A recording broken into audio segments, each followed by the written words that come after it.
नमस्कार मित्रों, मैं बीपी सिंह विद्या कोचिंग के इस यूट्यूब चैनल पर आपका स्वागत करता हूँ। प्यारे मित्रों, जैसा कि लास्ट वीडियोज में हम लोगों ने प्रेजेंट इंडेफिनिट टेंस की स्टडी की थी।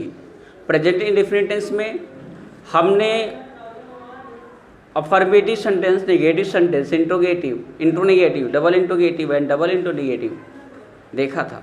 आज जो टेंस है हम लोग जिसकी स्टडी करेंगे वो है प्रेजेंट कॉन्टिन्यूअस टेंस।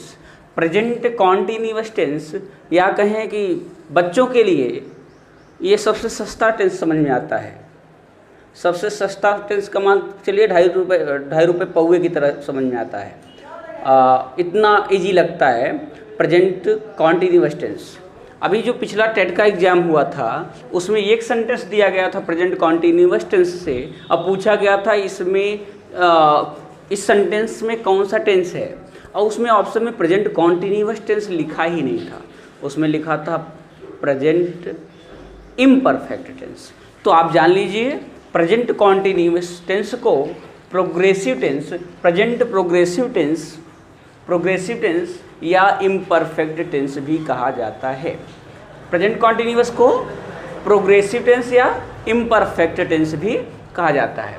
तो इस तरह से हम लोग देखेंगे कि प्रेजेंट कॉन्टिन्यूअस की क्या पहचान होती है और कैसे इसको हम लोग ट्रांसलेट करेंगे सारे सेंटेंसेस में। तो हिंदी पहचान इसकी सबसे पहले देखते हैं कि हिंदी पहचान क्या होगी।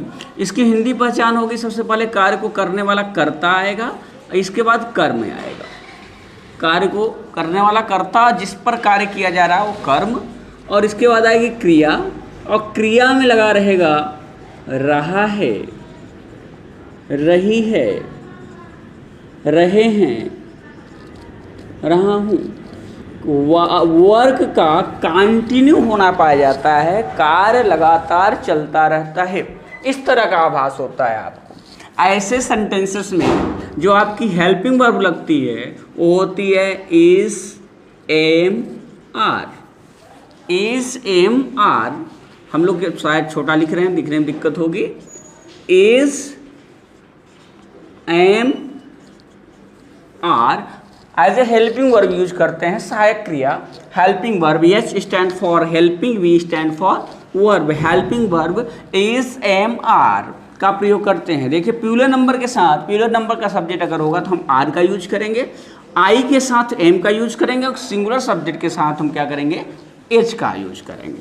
और इसमें जो मेन वर्ब होती है वो वर्ब की आईएनजी फॉर्म होती है, या कहिए वर्ब की फर्स्ट फॉर्म में आईएनजी लगा देते हैं। वर्ब की आईएनजी फॉर्म या वर्ब की फर्स्ट फॉर्म में आईएनजी। इस तरह से जो हमारा अफर्मेटिव सेंटेंस का स्ट्रक्चर होगा, अभी कल हम लोगों ने लास्ट वीडियोज में अलग अलग देखा था। आज इस वीडियोज में अब जो कंटिन्यू जो टेंस चलेंगे, चाहे अब इसके आगे वाला वीडियोज में, उसमें हम एक साथ ही इसका स्ट्रक्चर लिखेंगे। तो सबसे पहले हम लोग देखेंगे अफर्मेटिव सेंटेंस का। तो अफर्मेटिव सेंटेंस में आप सबसे पहले सब्जेक्ट करेंगे, सब्जेक्ट को रखेंगे। सब्जेक्ट कैसे पता करेंगे, हम लोगों ने पिछले वीडियोज में देखा था कि हम क्रिया से पूछेंगे हु, तो जो आंसर आएगा वो सब्जेक्ट होगा, उसको रखेंगे। इसके बाद आप यहाँ पे according to your subject you will have to put is, am, are। is, am, are का यूज करेंगे according to your subject। अगर सब्जेक्ट हमारा सिंगुलर है तो is, आई है तो am, और प्यूलर नंबर है तो are का यूज करेंगे। is, am, are, then ing form of the verb. First form में हम क्या करेंगे, ing लगा देंगे, और इसके बाद क्रिया से पूछेंगे क्या या किसे, जो आंसर आएगा उसको रख देंगे ऑब्जेक्ट, अदर वर्ड। ये हमारा सेंटेंस होगा अफर्मेटिव सेंटेंस के लिए स्ट्रक्चर हमारा। निगेटिव के लिए क्या करेंगे, सब्जेक्ट रखेंगे इज, एम, आर, और हम यहाँ पे क्या लगा देंगे, नॉट लगा देंगे। Helping verb is, am, are के बाद नॉट लगाएंगे। सब्जेक्ट के अकॉर्डिंग हेल्पिंग वर्ब रखेंगे, तीनों नहीं रखना है। सब्जेक्ट रखेंगे, सब्जेक्ट जैसा आपका सब्जेक्ट है, अगर सब्जेक्ट सिंगुलर तो इज, आई है तो एम, और प्यूलर नंबर में है तो आर लगाएंगे। नॉट, इसके बाद ING form of the verb, object, other word etcetera. ये आपका अफर्मेटिव हो गया, निगेटिव हो गया। अगले स्ट्रक्चर पर हम चलते हैं तो देखेंगे कि अब हमारा क्या हो जाएगा, इंट्रोगेटिव सेंटेंस होगा। इंट्रोगेटिव सेंटेंस क्या होगा, इंट्रोगेटिव सेंटेंस ऐसे सेंटेंसेस जो क्या से शुरू होंगे, हिंदी वाक्य क्या बिगिनिंग में आएगा, स्टार्टिंग में आएगा, तो क्या की इंग्लिश ना लिख करके हेल्पिंग वर्ब को हम बाहर कर देंगे। इन हेल्पिंग वर्ब को हम बाहर रखेंगे is, am, are, is, am, are according to subject, subject रखेंगे हेल्पिंग वर्ब के बाद, लेकिन इन्हीं सब्जेक्ट के अकॉर्डिंग ये आपकी हेल्पिंग वर्ब आएगी।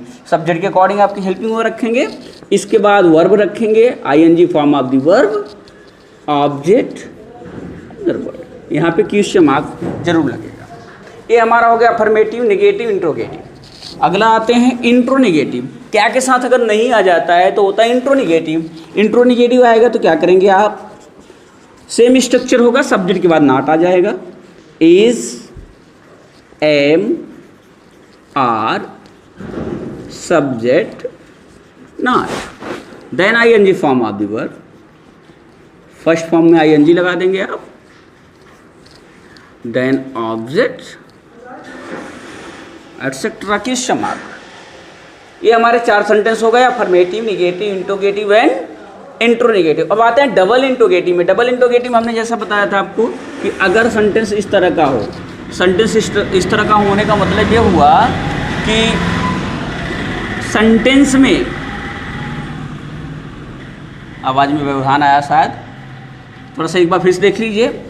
अगर हमारा सेंटेंस डबल इंट्रोगेटिव की बात कर रहे हैं तो डबल इंट्रोगेटिव में क्या होगा कि सेंटेंस में, हिंदी सेंटेंस में, हिंदी वाक्य में क्वेश्चन वर्ड वाक्य के बीच में आएगा, स्टार्ट में आकर के मिडिल ऑफ द सेंटेंस आएगा, उसको, उस क्वेश्चन वर्ड को हम सबसे पहले रखेंगे। जो शब्द क्वेश्चन वर्ड वाक्य मिडिल में आ रहा है, प्रश्न सूचक शब्द वाक्य मिडिल में आ रहा है, बीच में आ रहा है, उसकी इंग्लिश सबसे पहले लिखेंगे तो हम यहाँ पर रख देंगे क्वेश्चन वर्ड, वो कुछ भी हो सकता है।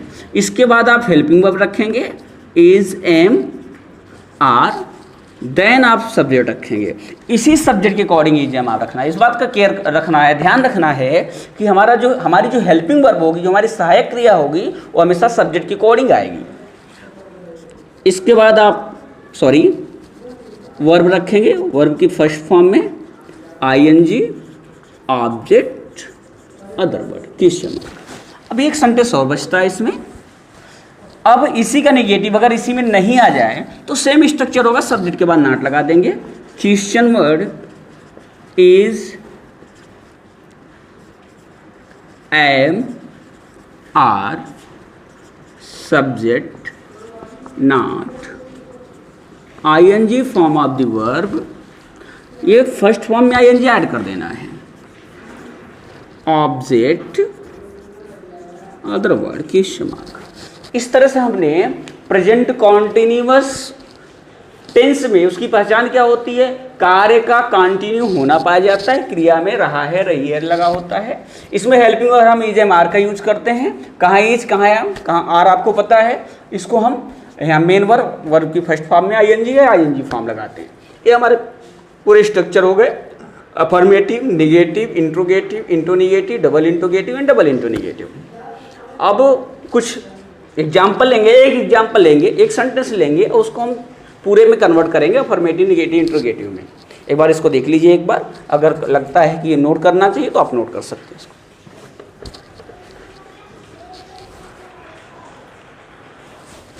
आइए एक एग्जाम्पल लेते हैं।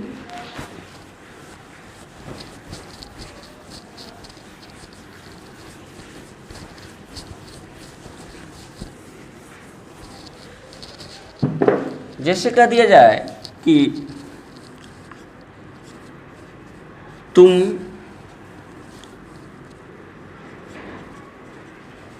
अपने मित्रों के साथ, थोड़ा सा सेंटेंस में ऐड करते हैं, तुम अपने मित्रों के साथ बगीचे में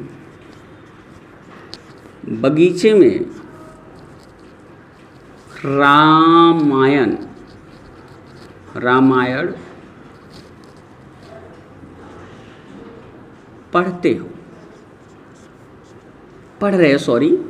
पढ़ रहे हो।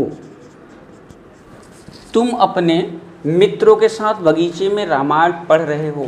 यहाँ पे ध्यान देना है कि हमारा एक सेंटेंस है, हम सेंटेंस के लास्ट में जाकर के, हिंदी सेंटेंस के लास्ट में जाकर के उसको बता सकते हैं ये किस टेंस का सेंटेंस है। पहले हमको टेंस पहचानना है, फिर सेंटेंस पहचानना है। यहाँ पे देखिए क्रिया है पढ़ना, इसके बाद में लगा है रहा है, रही है, रहे हैं। सेंटेंस में कार्य का लगातार होना पाया जा रहा है, तो अर्थात ये प्रेजेंट कॉन्टिन्यूअस टेंस है। यहाँ पे देखिए पूर्ण विराम लगा हुआ है हिंदी में, जब पूर्ण विराम लगा हुआ तो इसका मतलब ये सेंटेंस असर्टिव है। असर्टिव या तो अफर्मेटिव हो सकता है या तो निगेटिव हो सकता है। तो यहाँ पे नहीं, कभी नहीं जैसे शब्द नहीं आए, इसका मतलब ये अफर्मेटिव है। अभी स्ट्रक्चर आपने देखा था, तो हमको सबसे पहले सब्जेक्ट रखना है। अब इसी से पूछे, क्रिया से पूछे कौन पढ़ रहे हो, कौन, तुम। तो तुम क्या है, सब्जेक्ट यू। हमने बताया था यू अगर सब्जेक्ट होगा तो आपको हेल्पिंग वर्ब क्या लगानी है, आर, यू आर। अब पढ़ने के लिए आप क्या कर रहे हो, पढ़ रहे हो, रीड कर रहे हो, स्टडी नहीं कर रहे हो, पढ़ रहे हो, उसको रीड कर रहे हो, तो रीडिंग हो जाएगा। यू आर रीडिंग, क्या रीडिंग। अब इसी क्रिया से पूछिए क्या पढ़ रहे हो, क्या रामायण। रामायण ऑब्जेक्ट हुआ, क्योंकि हॉली बुक है इसलिए क्या लग जाएगा यहाँ पे, the Ramayan. You are reading the Ramayan object हो गया। बचा क्या, अपने मित्रों के साथ बगीचे में। यहाँ पे देखिए ये और ये अदर वर्ड के अंतर्गत आएंगे। तो जब इस तरह से सेंटेंसेस में अदर वर्ड कई हों तो टाइम भी आ सकता है, प्लेस भी आ सकता है। तो सबसे बात ध्यान रखना है, टाइम और प्लेस लास्ट में जाता है, तो यहाँ प्लेस लास्ट में ले जाएंगे, उसके पहले अपने मित्रों के साथ। यहाँ के साथ है, अब संबंध बता रहा है किसके साथ, तुम अपने मित्रों के साथ। यू संबंध बता रहा के साथ, तो किसके साथ, अपने मित्रों के साथ, योर फ्रेंड हो जाएगा। The Ramayan with your friends, with your friends, बगीचे में, in the garden, in the garden. ये आपका हो गया अफर्मेटिव सेंटेंस। अब हम इसी तरीके से निगेटिव देखते हैं। एक बन गया तो दूसरे तीसरे को बनाने में टाइम नहीं लगेगा, सीधे सीधे आप इसका निगेटिव इंट्रोगेटिव बना लेंगे। यू आर, हमने कहा था निगेटिव में हेल्पिंग वर्ब की जस्ट बाद नॉट लगेगा। You are not reading the Ramayan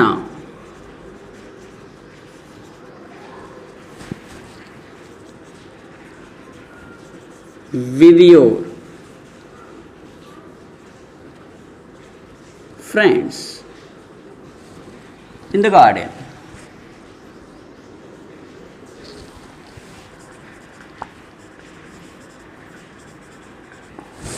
affirmative हो गया, निगेटिव हो गया।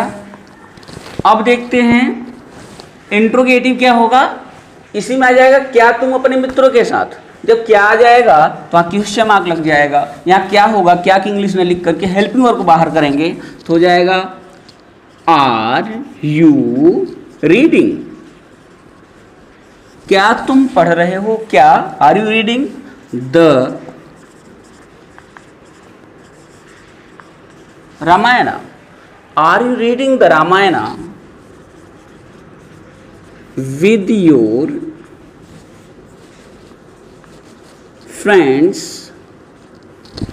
इन the garden.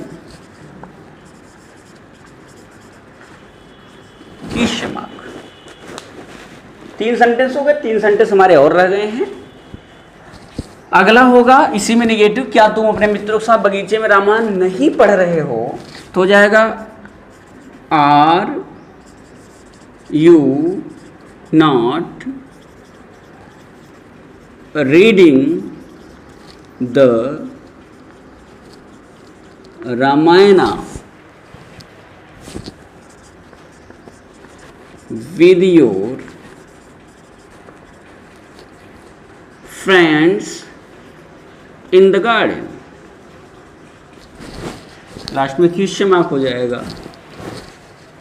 Are you not reading the Ramayan with your friends in the garden. ये हमारे 4 sentence affirmative, negative, interrogative and intronegative हो गए। तुम अपने मित्रों के साथ बगीचे में रामायण पढ़ रहे हो, तुम अपने मित्रों के साथ बगीचे में रामायण नहीं पढ़ रहे हो, क्या तुम अपने मित्रों के साथ बगीचे में रामायण पढ़ रहे हो, क्या तुम अपने मित्रों के साथ बगीचे में रामायण नहीं पढ़ रहे हो? अभी देखिए अफर्मेटिव, नेगेटिव, इंट्रोगेटिव में इंट्रोनेगेटिव हो गया। अभी हमारे 2 सेंटेंस बचा है, डबल इंट्रोगेटिव एंड डबल इंट्रोनेगेटिव। तो इसको हटाते हैं और 2 सेंटेंस को हम देख लेते हैं। हटाते हैं इसको, एक बार देख लीजिए आप लोग। चलिए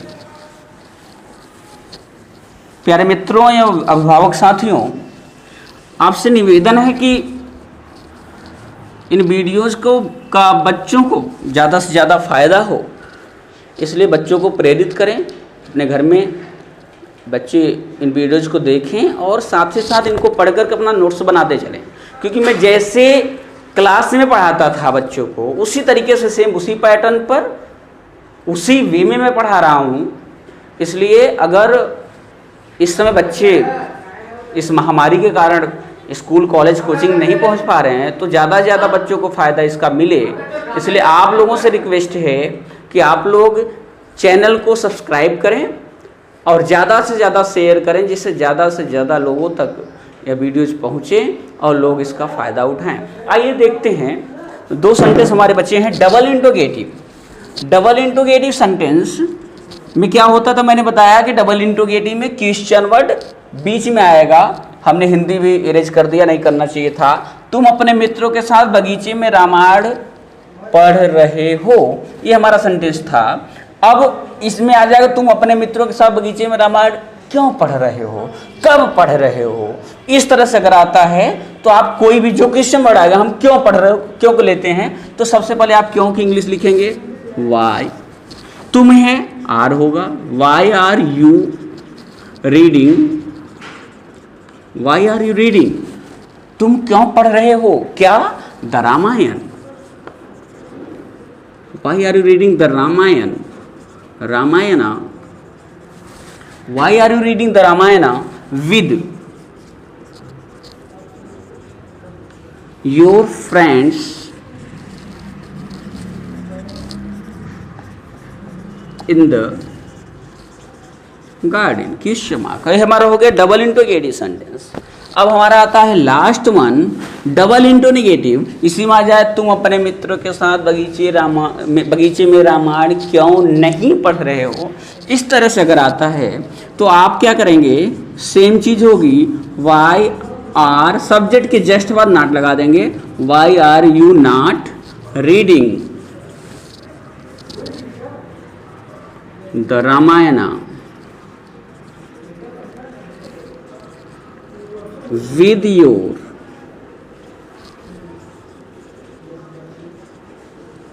friends in the garden।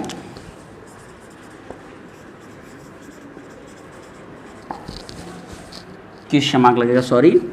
ये हमने कंप्लीट किया प्रेजेंट कॉन्टिन्यूअस, मात्र एक एग्जाम्पल लेकर के कि कैसे हम प्रेजेंट कॉन्टिन्यूअस टेंस को कैसे affirmative, negative, interrogative, intronegative, double interrogative and double intronegative में चेंज करेंगे। आप लोग कुछ सेंटेंसेस लेकर के प्रैक्टिस करिएगा।